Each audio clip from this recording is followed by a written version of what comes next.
کل کی گفتگو وحی نبوت اور الہام اور القاء شیطان یہ تین تعلق سے ہوئی تھی. تو وحی نبوت کا مطلب کیا ہوتا ہے؟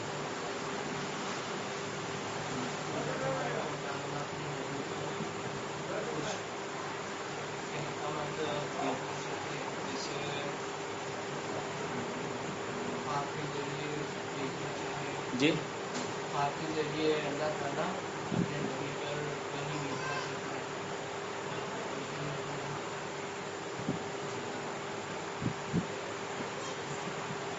اللہ اپنے نبی تک جو کلام نازل فرمائے، برابر، چاہے وہ خواب ہو چاہے وہ بیداری ہو.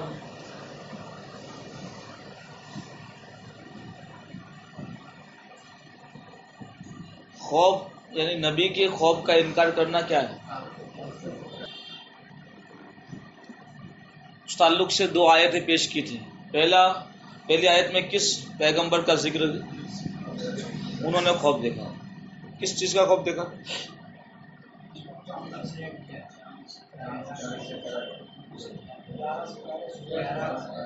سورج اور چاند. اور دوسرا خواب کس نے دیکھا؟ کس چیز کا دیکھا؟ برابر. یہ دو آیت اس پر کی کہ ولی نبی کا جو خواب ہے وہ وحی ہے. الہام کے تعلق سے کیا ہے؟ السلام علیکم. الحمدللہ. نہیں درس چل رہے نہیں 20 منٹ بات کر رہا ہوں. ہاں ابھی شروع ہوا.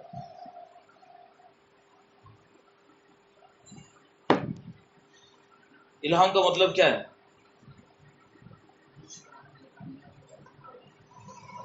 الہام کس کو کہتے ہیں؟ ہاں بولیں.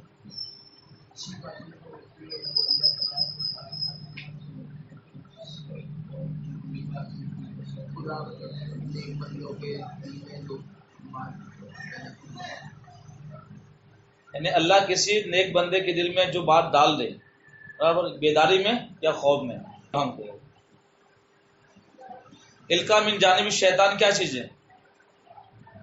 القاء مطلب ڈال دینا، یعنی شیطان کی طرف سے کن لوگوں پہ ڈالی جاتی باتیں؟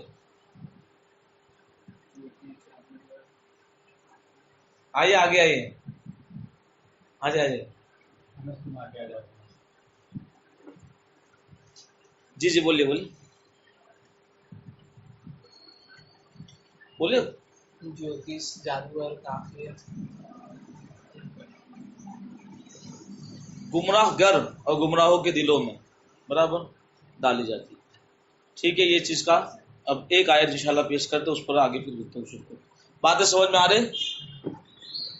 ایک بار درود شریف پڑھ لیں. اللہم صلی اللہ علیہ وسلم والصلاۃ والسلام علیک رسول اللہ صلی اللہ علیہ وسلم. بسم اللہ الرحمن الرحیم. اللہم صلی علی سیدنا و مولانا محمد وبارک وسلم. الصلاۃ والسلام علیک یا رسول اللہ صلی اللہ علیہ وسلم. اب اس کا ذکر قرآن میں خود جو ہم نے ابھی بیان کیا نا کہ شیاطین کن لوگوں پہ اپنی بات ڈالتے ہیں؟ جادوگروں پر، گمراہ گروں پہ، برابر. یہی مفہوم قرآن نے بیان کیا. سورہ شعراء کی آیت ہے 222. هل انبئکم علی ما تنزل الشیاطین تنزل علی کل افاک اثیم. حل مانے کیا؟ نون با حمزہ نبو کا مطلب خبر دینا. نبون یسألونک اما یتساءلون عن النبأ العظیم. وہ آپ سے پوچھ رہے آپس میں بڑی خبر کی بات. نبا کس کو بولتے ہیں؟ نبون خبر کو بولتے ہیں. هل انبئکم کیا میں نے تمہیں بتا دوں، علی ما تنزل الشیاطین کہ شیاطین کن پہ اترتے ہیں. اصل میں یہ جو جھوٹے لوگ ہوتے ہیں نا وہ اپنی جھوٹ ڈکلیئر نہیں کرتے. اور سامنے والے کو جھوٹا ثابت کرنے کی کوشش کرتے ہیں، کہا یہ جھوٹا ہے وہ سچے ہے۔ تو ان شیاطین نے یعنی کفار مکہ نے، مشرکین نے نبی پاک صلی اللہ علیہ وسلم کی ذات کی طرف کس چیز کی نسبت کی؟ کہا کہ ان پر اللہ کا کلام نہیں اترتا، شیاطین ان کے پاس آتے ہیں معاذ اللہ اور ان کو بات پہنچاتے ہیں۔ تو قرآن میں اللہ رب العزت نے فرمایا محبوب آپ فرما دو، میں بتاؤں کہ شیاطین کن پہ اترتے ہیں؟ بات آئی سمجھ میں آپ کو کہ غلط انسان اپنی غلطی کو چھپانے کی کیا کرتا ہے، سامنے جو انسان صحیح ہے اس کو غلط ثابت کرتا ہے۔ اور پورے روئے زمین پر، یہ تو کل اس کا ذکر، پورے روئے زمین پر سب سے افضل مخلوقات انبیاء کی جماعت، ان کو جب ان شیاطینوں نے، مشرکوں نے بدنام کیا تو ہم اور اب کیا ہے؟ هل انبئکم علی ما تنزل الشیاطین، کیا میں تمہیں بتاؤں یہ شیاطین کن پر اترتے ہیں؟ نزل ینزل معنی کیا ہوتا ہے؟ اترنا۔ تنزل علی کل افاک نسیم، افاق بولتے ہیں بہت بڑے بہتان باندھنے والے کو، تہمت لگانا کسی پر۔ تو یہ شیاطین کن پر اترتے ہیں؟ بڑے بہتان باندھنے والوں پر، اسیم حمزہ سا یا میم، اسیم کا مطلب کیا؟ گنہگار، اور بڑے گنہگاروں پر۔ یعنی جو گمراہ ہوتے ہیں وہ سوچتے ہیں کہ ہم تو گمراہ ہے، لیکن ہم نے جن کو گمراہ کیا وہ اپنی گمراہی سے بھی صحیح راستے پر نہ چلے جائیں۔ وہ ان کو دو باتیں صحیح بتا دے گے لیکن ایک بات اپنے عقیدے کی ڈال دے گا، یہ ہے، یہ سوچ سمجھ کے رکھنا۔ انسان سوچ ہاں صحیح ہے، وہ تو دیکھا نہیں، وہ تحقیق نہیں کرے گا۔ تو گمراہ انسان جو ہوتا ہے وہ خود بھی گمراہ رہتا ہے، اور جن کو اس نے گمراہ کیا ہوتا ہے وہ اپنی باتوں کی وجہ سے اس کو صحیح راستے پر آنے کی دینے کی کوشش نہیں کرتا۔ خیر، یہ تو بیان ہو گیا کہ شیاطین کن پہ اترتے ہیں۔ بولیے، شیطان لوگ کس پہ اترتے ہیں؟ بہتان لگاوانے والوں پر اور گنہگاروں پر، بڑے گنہگاروں۔ اب آگے، نبوت کسب ہی نہیں، نبوت اور رسالت کیا ہے؟ کسب کس ہوتے ہے؟ کوشش کرنا۔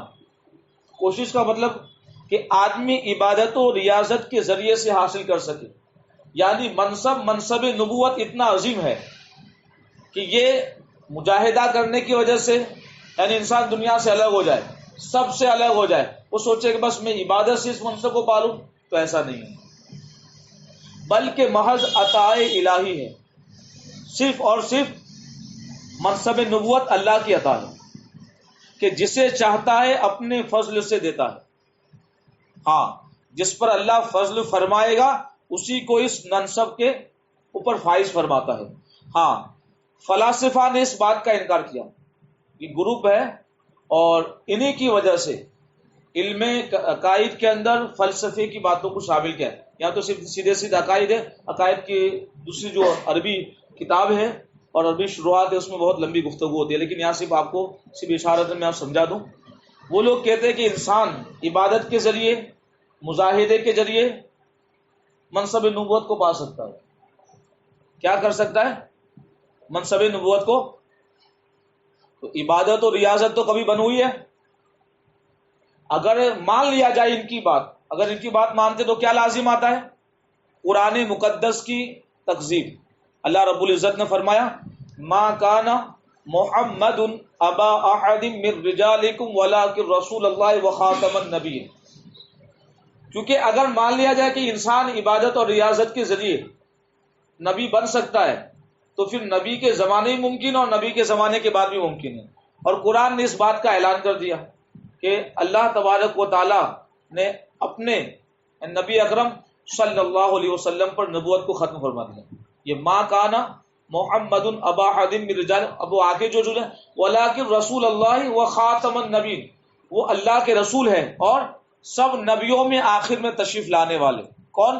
ہم سب کے پیغمبر نبی اکرم صلی اللہ علیہ وسلم۔ اور حدیث طیبہ میں واضح مفہوم ہے انا خاتم النبیین لا نبی بعدی او کما قال صلی اللہ علیہ وسلم، کہ میں تمام نبیوں میں بعد میں تشریف لانے والا ہوں اور میرے بعد کوئی نبی نہیں۔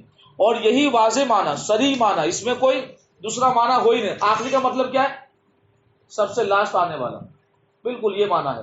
تو قرآن کی آیت قطعی ہے، حدیث متواترہ، کثرت سے حدیث متواترہ اس سلسلے میں وارد ہے، اور امت کے علماء کا اجماع ہے کہ آخری نبی نبی پاک صلی اللہ علیہ وسلم ہے۔ اب اس طرح کا کوئی دعویٰ کرتا ہے تو وہ انسان خود بھی کافر ہے اور اس کے کفر میں جو شک کرے وہ بھی کافر ہے، یہ ضروریات دین سے ہے، اور ضروریات دین کا انکار کرنے والا انسان کیا ہوتا ہے؟ کافر۔ ہاں، دیتا اسی کو ہے جسے اس منصب عظیم کے قابل بناتا ہے۔ اللہ یہ منصب کس کو عطا فرماتا ہے؟ جسے اس عظیم منصب کے قابل بناتا ہے۔ اور جو قبل حصول نبوت تمام اخلاق رذیلہ سے پاک، تمام اخلاق رذیلہ، یعنی جس کو ہم اور آپ، مثال کے طور پر میں نے کچھ چیزیں لکھی ہے، تکبر ہے، غیبت ہے، حرص، حب دنیا، شہوات نفسانی، بلا وجہ غصہ، جس کی وجہ سے لوگوں میں نفرت پیدا ہو، تو یہ اخلاق رذیلہ سے انبیاء کرام کیا ہے؟ پاک۔ اور تمام اخلاق فاضلہ سے مزین مطلب کیا تھا؟ سجایا ہوا، سوارا ہوا، آراستہ کیا ہوا۔ نہیں بولتے کہ یار اچھا لباس پہنا ہے۔ تو اللہ تعالیٰ نے انبیاء کو اخلاق کی عمدہ صفات، یعنی صداقت، امانت، تقوی، عدالت، جتنی اچھی صفات ہے ان تمام اچھی صفات سے انبیاء کو آراستہ فرمایا۔ وجہ کیا ہے؟ ان کا دنیا میں بھیجنے کا مقصد کیا انبیاء کو؟ تاکہ خلق خدا کو ان کی سیرت دیکھ کر صحیح راستہ مل جائے۔ جس طرح سورج کی روشنی کے اندر کسی کو کہنا نہیں پڑتا کہ سورج یہ ہے، تو انبیاء کو اللہ تعالیٰ نے ایسے اخلاق سے آراستہ کیا ہے کہ ان کے اخلاق دیکھ کر سچا انسان ان کو نبی مان لے گا۔ آئیے بات سمجھ۔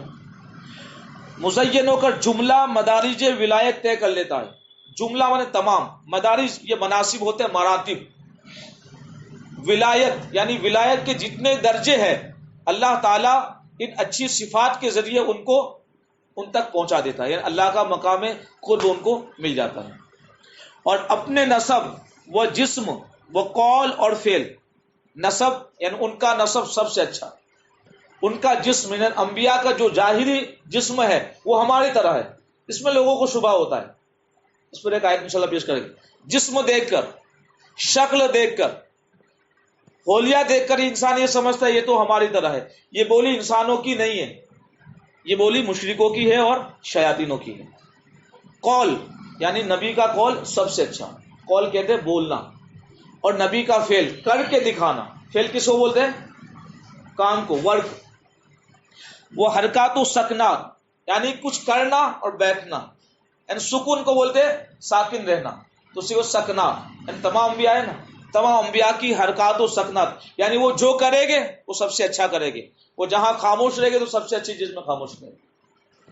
ہر ایسی بات سے منزہ ہوتے، منزہ مطلب کہتے ہیں پاکیزہ ہوتے، جو باعث سے نفرت ہو، یعنی ایسی چیزوں سے وہ پاک ہوتے ہیں جو باعث سے نفرت ہو، یعنی ایسا پیشہ بھی انبیاء کرام نہیں اپنائے گے کہ جو مخلوق کے لیے، جیسے حجامت کرنا، اور ان کے ماں باپ، انبیاء کے جو ماں باپ ہیں وہ بھی دنیا کے اعتبار سے جو غلط عادت و اطوار ہے، ان تمام غلط عادت و اطوار سے انبیاء کے ماں باپ بھی پاک ہوتے ہیں۔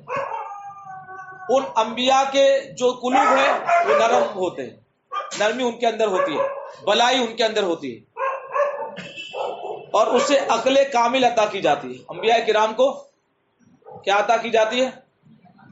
عقل کامل، جو اوروں کی عقل سے، یعنی انبیاء کے علاوہ جو اوروں کی عقل سے بدرجہ زائد ہے۔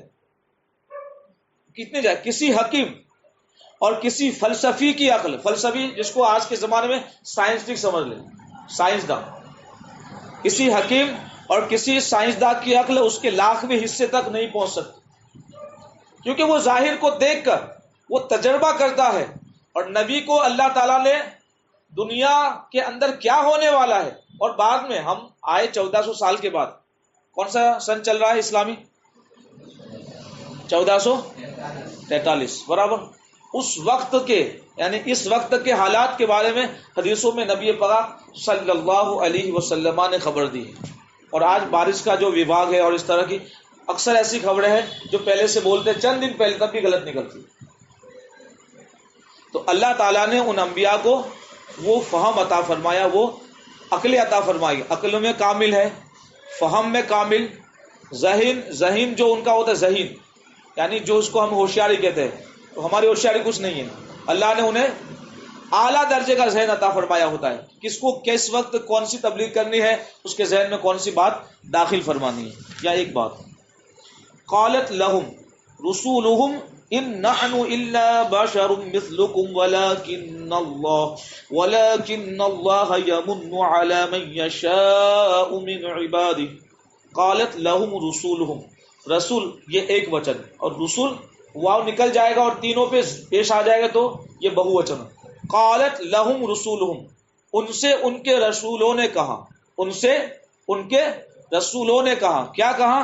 ان نحنو، نحنو کا مطلب ہم سب، ان نحنو، ان مانے نہیں، الا مانے نہیں، دو نہیں ہوتے تو ہاں، یعنی ہم نہیں ہیں، الا بشر مثلکم، مگر تمہاری طرح، یعنی ان کے رسولوں نے ان سے کہا، یعنی جب ان مشرکین نے یہ کہا تو آپ تو ہماری طرح ہے، تو پیغمبروں نے جواب کیا دیا؟ ہاں ہم تمہاری طرح ہیں، تم ظاہر کو دیکھتے ہو ہمارے حلیے کو، صحیح بات ہے، شکل دیکھتے ہو، صحیح بات ہے، جسم دیکھتے ہو، صحیح بات ہے، تمہارا جسم ہمارا جسم، یعنی اوصاف بشری، وصف بولتے ہیں نا، اسی کی جمع اوصاف، بشری مطلب انسان، تو ظاہر شکل و صورت میں تو تمہاری طرح ہے۔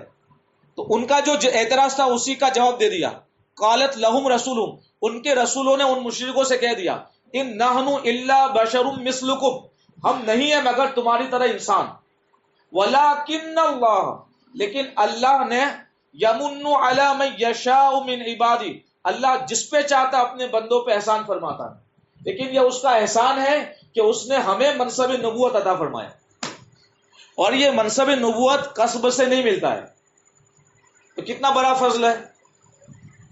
اور یہ تو ہے نبوت کا منصب، لیکن منصب نبوت کے بعد ان کے منصب کی صداقت پہ جو دلیل ہوتی ہے اور جو معجزہ ہوتا ہے، تو انبیاء رب کے حکم کے بغیر نہ اپنی نبوت کی صداقت پہ کوئی دلیل دیتے ہیں نہ معجزہ دکھاتے، جب تک اللہ ان کو حکم نہ دے، اللہ کی اذن کے بغیر وہ کچھ نہیں کہتے۔ تو یہ اتنا عظیم منصب ہے، تو لوگ ان کے ظاہر کو دیکھ کر کہتے ہیں یہ تو ہماری طرح ہے، تو پتا چلا کہ انہوں نے تو نبی کو کچھ سمجھا ہی نہیں، جو بولی نبی کے زمانے میں یا دیگر انبیاء کے زمانے مشرکوں نے بولی تھی، کافروں نے بولی تھی، آج کل کے کلمہ پڑھنے والے، قرآن پڑھنے والے وہی بولی بولتے، تو پتا چلا وہ ادھر ہی جا رہے ہیں جو راستہ غلط راستہ ہے، جو گمراہیت کا راستہ ہے، جو کفر کا راستہ ہے، شرک و کفر کا راستہ انہوں نے اپنایا، اور وہ اپنے کفر و شرک کو چھپانے کے لیے کہتے ہیں یہ مشرک ہے۔ آئی بات سمجھ میں؟ بات وہی ہے جو کفار مکہ نے نبی پاک صلی اللہ تعالی علیہ وسلم کی ذات کی طرف کہا تھا کہ ان پہ تو شیاطین پیغام لے کے آتے ہیں۔ تو آج بھی دیکھیے مذہب حق کا، مذہب اہل سنت والجماعت کو مشرک کہنے والے وہی ہے جو خود شرک کر رہے، قرآن کی ان آیتوں کو آپ غلط ثابت نہیں کر رہے، کہ جو باتیں مشرکین نے پیغمبروں کو کہی تھی وہ باتیں تم ہی آج نبی پاک صلی اللہ تعالی علیہ وسلم کے بارے میں بول رہی ہے۔ تو پتا چلا یہ واضح فرق ہے ایک صحیح انسان کے لیے اور ایک غلط انسان کے لیے، کہ کون سا راستہ صحیح ہے اور کون سا راستہ غلط ہے۔ اب اخلاق کے تعلق سے میں ایک بات، انبیاء کے اخلاق تو اتنے اعلیٰ ہیں، لیکن نبی پاک صلی اللہ تعالی علیہ وسلم کے اخلاق کے تعلق سے دو باتیں میں آپ کے ذہن میں پیش کروں۔ انک لعلی خلق عظیم، یہ قرآن مقدس میں کہ آپ اخلاق عظیمہ پر فائز ہے، اور ایک حدیث طیبہ کہ بعثت لاتمم مکارم الاخلاق، کہ اللہ تعالیٰ نے مجھے مبعوث ہی اس لیے کیا تاکہ جتنے اچھے اخلاق ہیں اس کی تکمیل کروں۔ اخلاق حسنہ کی تکمیل کے لیے خدا نے دنیا میں نبی پاک صلی اللہ علیہ وسلم کو مبعوث فرمایا۔ اور ایک آیت ہے، ایک حدیث طیبہ ہے، کان رسول اللہ صلی اللہ تعالی علیہ وسلم احسن الناس خلقا، کہ نبی اکرم صلی اللہ تعالی علیہ وسلم تمام انسانوں سے اعلیٰ اخلاق رکھتے، تمام انسانوں سے اعلیٰ اخلاق رکھتے ہیں۔ اور وہب بن منبہ نے فرمایا عقل نبی کے تعلق سے کہ دنیا کے اندر، اور یہ تابعی ہے اور ان کی سند معتبر ہے، سچے ہے، وہ کتب کثیرہ کے حافظ تھے، بہت سی آسمانی کتابوں کو وہ جانتے تھے، تو 71 کتابوں کے اندر انہوں نے اس بات کو پڑھا، کتنے 71 کتابوں کے اندر کس بات کو پڑھا کہ اللہ رب العزت نے جب سے دنیا کو پیدا فرمایا، دنیا کی ابتدا سے لے کر دنیا کے اختتام تک، دنیا کی ابتدا سے لے کر دنیا کے انجام تک تمام لوگوں کی عقل نبی پاک صلی اللہ تعالی علیہ وسلم کی عقل کے سامنے ایسی ہی ہے جیسے دنیا کے ریگستانوں کے سامنے ریت کا ایک ذرہ. یعنی اس کی مثال شیخ عبدالحق محدث دہلوی علیہ رحمان نے اس طور پر دی ہے کہ گویا دنیا کے اندر تمام انسانوں کی مثال کے طور پر کہ تمام دنیا کے اندر جو عقل کامل ہے، یعنی عقل کا جو حصہ رکھا ہے، اگر 1000 حصے عقل کے ہو تو 999 اللہ تعالیٰ نے مصطفیٰ کی ذات میں رکھا ہے. عقل کے 999 حصے کس میں رکھے؟ نبی پاک کی ذات میں رکھے، اور ایک حصہ عام انسانوں میں رکھا ہے. اور عوارف المعارف کے اندر اس بات کا ذکر ہے کہ اللہ رب العزت، یعنی یہ وہب بن منبہ کے قول کی توضیح کرتے کہ اگر دنیا کے اندر عقل کے 100 حصے ہیں تو 99 حصے اللہ تعالیٰ نے مصطفیٰ کی ذات میں رکھے اور ایک حصہ عام انسانوں میں رکھا. تو نبی کی عقل کا یہ کمال ہے، نبی کی عقل کا یہ کمال ہے، تو دنیا والے کیا جانیں. اور یہ قرآن کی ایک آیت پر گفتگو ختم کریں، اللہ عالم حیث یجعل رسالتہ، اللہ سب سے زیادہ جاننے والا ہے کہ وہ اپنی رسالت کو کہاں رکھتا ہے. یعنی اللہ تعالیٰ نے اس کو اس منصب کے لائق بنایا. تو گویا جو کسی نبی کے منصب نبوت پر اعتراض کر رہا ہے وہ کس پہ اعتراض کر رہا ہے؟ اللہ کی ذات پر نا. نبی کو جو منصب نبوت ملا وہ کس سے ملا؟ عبادت سے ملا، کوشش سے ملا؟ نہیں ملا نا، وہ محض فضل رب اللہ کی عطا سے ملا. تو جو اللہ کی عطا پر اعتراض کرے وہ مومن کیسے ہو سکتا ہے؟ آئی بات سمجھ میں؟ اور دوسری بات، ذالک فضل اللہ یؤتیہ من یشاء، یہ اللہ کا فضل ہے، اللہ جسے چاہے عطا فرمائے. واللہ ذو الفضل العظیم، اللہ تعالیٰ عظیم فضل فرمانے والا ہے. یہ اللہ کا فضل ہے، جسے چاہے دے، اور اللہ بڑا فضل فرمانے والا ہے. اللہ رب العزت کی بارگاہ میں دعا ہے کہ آج کی گفتگو میں جو کسی طرح کی کچھ کمی واقع اللہ اسے معاف فرمائے، اور مذہب حق کا، مذہب اہل سنت والجماعت پر ہمیں استقامت عطا فرمائے. کسی کو کچھ پوچھنا ہے؟ آئی بات سمجھ میں؟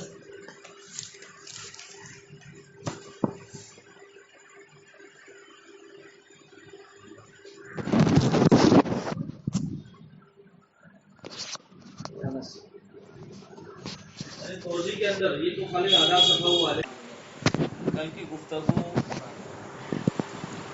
وحی نبوت اور الہام، القاء شیطان، یہ 3 تعلق سے ہوئی تھی. تو وحی نبوت کا مطلب کیا ہوتا ہے؟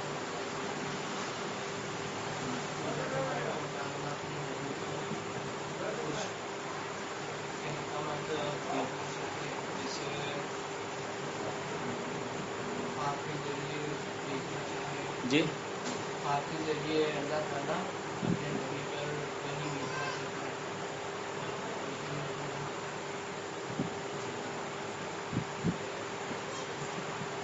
اللہ اپنے نبی تک جو کلام نازل فرمائے، برابر، چاہے وہ خواب ہو چاہے وہ بیداری ہو.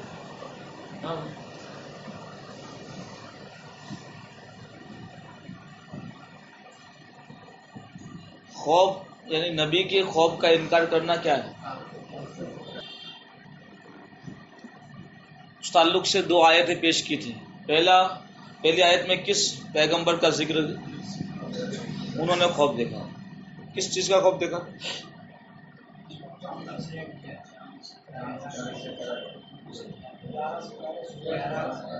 سورج اور چاند. اور دوسرا خواب کس نے دیکھا؟ کس چیز کا دیکھا؟ برابر. یہ 2 آیت اس پر کی کہ ولی نبی کا جو خواب ہے وہ وحی